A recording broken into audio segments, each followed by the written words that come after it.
हरे कृष्ण। पवित्र देवस्नयनी एकादशी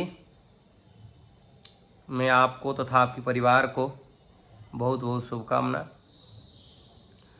प्रार्थना करते हैं कि भगवान जनार्दन आपकी सभी प्रकार के तपस्याओं को, इच्छाओं को पूरी करें और आशीर्वाद दें, आपके सभी प्रकार के दुखों को हरण करें। तो ये अति ही पवित्र एकादशी है, जिसको कि पद्मा एकादशी, देवसनयनी एकादशी, हरिशयनी एकादशी, आषाढ़ शुक्ला एकादशी के नाम से बोला जाता है, क्योंकि ये आषाढ़ मास के शुक्ल पक्ष में ये एकादशी आते हैं, इसीलिए इस एकादशी को आषाढ़ शुक्ल एकादशी भी कहा जाता है। तो भगवान जनार्दन को युधिष्ठिर महाराज प्रश्न ये पूछ रहे हैं कि ये आषाढ़ शुक्ल पक्ष में जो एकादशी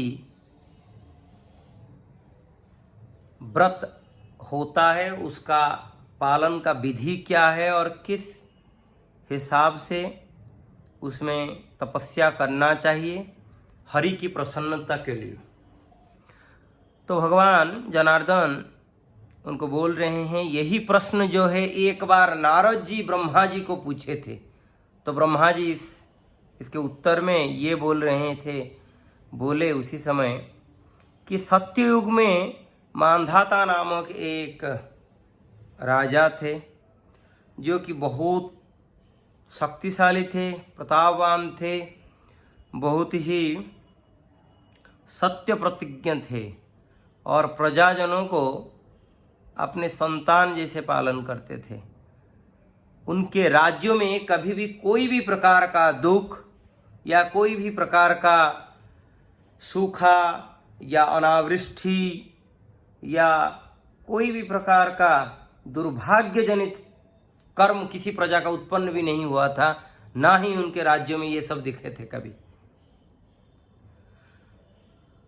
अचानक दैवी क्रम से तथा कोई पाप कर्म के फल से उस राज्य में सूखा पड़ना चालू हो गया। 3 साल तक कोई भी प्रकार का बारिश नहीं हुआ। इसलिए प्रजाजन बड़ा कष्ट भोगे। प्रजाजन जैसे ही कष्ट भोगना चालू हुए, धीरे धीरे सभी प्रकार का पाप कर्म उत्पन्न होना चालू हो गया, वेद अध्ययन बंद हो गया।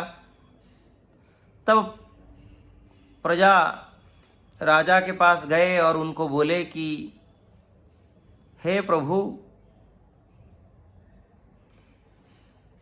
भगवान नारायण जी को जल में शयन करते हैं, इसीलिए उनको नारायण कहा जाता है। वो बादलों के रूप में जो है सभी जगह पे व्याप्त हैं और वही कारण है कि वृष्टि कराने का, और यही बारिश होने से ही अन्न उत्पन्न होता है, जिसके ऊपर जीव जीवन धारण करके रहता है। तो अभी हम नारायण को कैसे प्रसन्न कर सकें, जो कि वो बारिश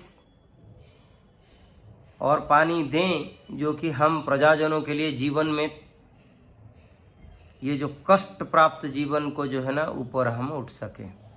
तो जैसे ही ये बात कहे तो राजा अपना भूल स्वीकार करते हुए प्रजाजनों को बोले कि ये राज्यों में कोई भी प्रकार का दुर्भाग्य होता है, उसी के लिए राजा ही दायी है।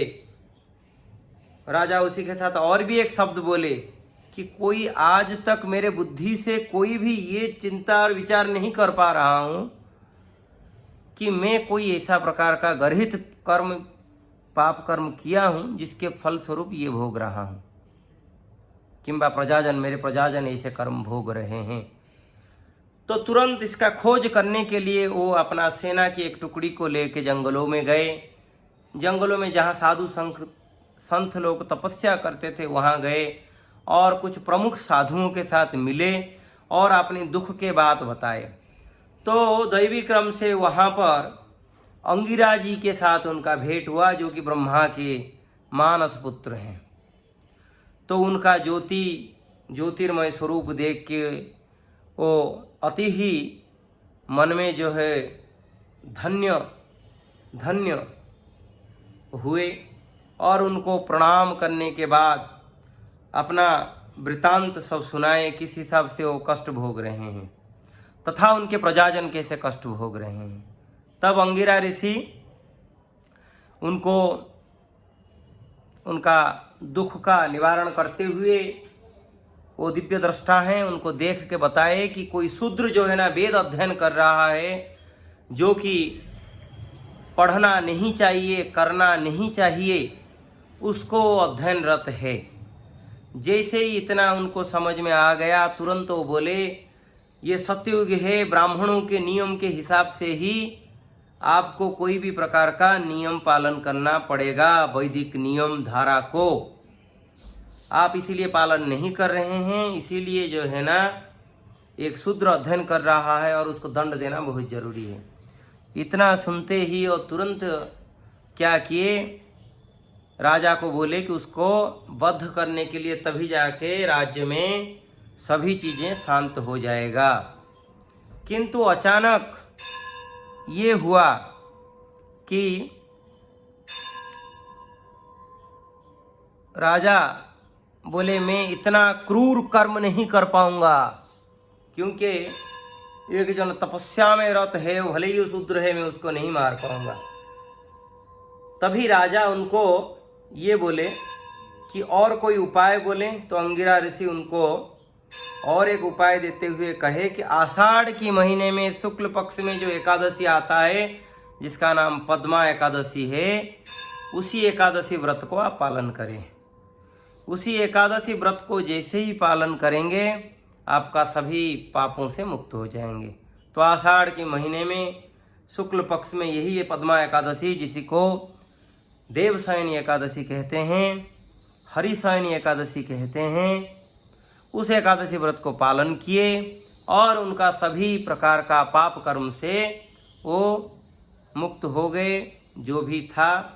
और उनके प्रजाजनों के लिए भगवान जो है ना बारी वर्षण किए, धीरे धीरे पानी का भी पूर्ति हो गया, धीरे धीरे शस्य अन्न का भी पूर्ति हो गया और प्रजाजनों को सभी प्रकार का सुख प्राप्त हो गया। तो ये भविष्य पुराण का कथा अति ही सुंदर कथा है। तो इसीलिए आज आप सभी इसको पालन करिए। जो इस कथा को श्रवण भी करते हैं या व्रत को पालन भी करते हैं, सभी प्रकार का दुखों से मुक्ति होके सभी प्रकार का सुखों को प्राप्त होते हैं। तो आज से चातुर्मास व्रत का भी चालू होता है। चातुर्मास में 4 महीने में 4 चीज़ों को त्याग किया जाता है और इस 4 चीज़ों को त्यागने के लिए, जिसमें कि ये जो चातुर्मास की जो व्रत है वो व्रत पालन हो जाता है। पहला महीने में साग खाना निषेध है, दूसरे महीने में दही, फिर दूध, फिर उड़द का दाल, ये चीज़ें निषेध है, जिसको कि हम पालन करके इस चीज़ों को हम पालन करते हैं। तो इस प्रकार से ये एकादशी व्रत को भी पालन किया जाता है तथा चातुर्मास व्रत को भी पालन किया जाता है। तो इसीलिए इसी चातुर्मास में जो लोग जो भी तपस्या करते हैं, भगवान इसको पूरी करते हैं। चातुर्मास के लिए हम और एक वीडियो में अच्छी तरह से वर्णन करेंगे। हरे कृष्ण। श्रील प्रभुपाद की जय।